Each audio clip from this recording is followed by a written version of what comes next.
উফ ভাই, আপনি বিশ্বাস করেন ট্রান্সফার মার্কেট এখন আর ট্রান্সফার মার্কেট নেই। ট্রান্সফার মার্কেট হয়ে গেছে এখন ট্রান্সফার ওয়্যার। এটা কোনো হত্যার যুদ্ধ নয়, কিন্তু এটা হলো টেক্কা দিয়ে কেনার যুদ্ধ।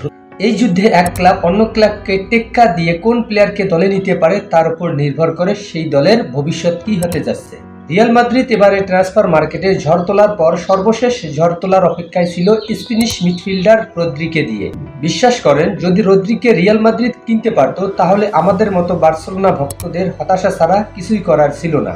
রদ্রিকে কিনতে পারলে এবারে ট্রান্সফার মার্কেটে রিয়াল মাদ্রিদ অপ্রতিরোধ্য একটা দল হিসেবে নিজেদের প্রতিষ্ঠা করতে পারত।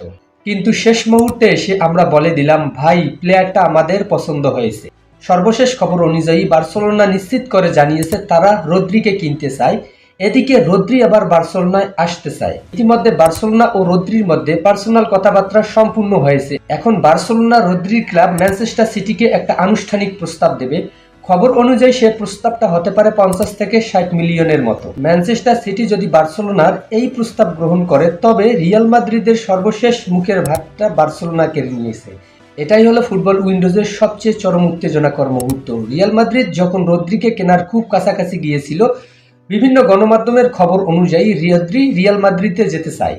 জোসে মরিনহো নতুন করে রিয়াল মাদ্রিদের কোচ হয়ে আসার পর রিয়াল মাদ্রিদ তাদের অ্যাটাকিং লাইনে যতটা শক্তিশালী করেছে, রদ্রিকে না পাওয়া রিয়াল মাদ্রিদের জন্য বড় ধাক্কা হতে যাচ্ছে। কারণ রিয়াল মাদ্রিদ তাদের অ্যাটাকিং লাইনে যে প্লেয়ারগুলো কিনেছিল, রদ্রিকে যদি শুধু তারা পেত তাহলে এবার অপ্রতিরোধ্য একটা দলে পরিণত হতো রিয়াল মাদ্রিদ। বার্সেলোনা রদ্রিকে কেনার এই সিদ্ধান্ত এবারে ট্রান্সফার মার্কেটের সবচেয়ে বড় সিদ্ধান্তের একটি। যদি আমরা বিশ্বকাপের দিকে তাকাই তাহলে স্পেন দলের অধিকাংশ ফুটবলার ছিল বার্সেলোনার।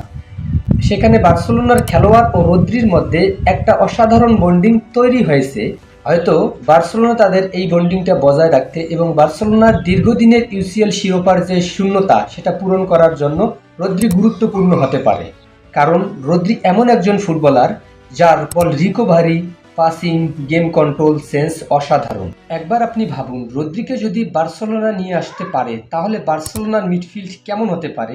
Rodri, Pedri, Fermin, Lopez, Frenkie de Jong, গাভি, এদের সমন্বয়ে বার্সেলোনা যে মিডফিল্ড গঠন করতে যাচ্ছে তা নিশ্চিতভাবে এবার সব প্রতিযোগিতায় কন্টেস্ট দেওয়ার মতো। ফুটবলে একটা কথা প্রচলন আছে, শেষ বাঁশি বাজার আগে কখনো ফলাফল নির্ধারণ যেমন হয় না, ট্রান্সফার মার্কেটে যতক্ষণ পর্যন্ত না একটা প্লেয়ারকে সাইনিং করা হয় ততক্ষণ পর্যন্ত এই ট্রান্সফার মার্কেট হবে কিনা নিশ্চিত নয়। কারণ রদ্রি আজ বার্সেলোনার হতে পারে, কাল রিয়াল মাদ্রিদ বা অন্য কোনো ক্লাবের হতে পারে। তাই ট্রান্সফার মার্কেটের শেষ কথা বলে কোনো কথা নেই। তবে বার্সেলোনা যদি রদ্রিকে নিয়ে আসতে পারে তবে আমরা বার্সেলোনা ফ্যানরা অনেকটাই হ্যাপি হব। আপনি যদি বার্সেলোনার ফ্যান হন অথবা ফুটবল খেলা পছন্দ করেন তাহলে পেজটিকে ফলো করবেন অথবা ইউটিউবে সাবস্ক্রাইব করে পাশে থাকবেন। ধন্যবাদ।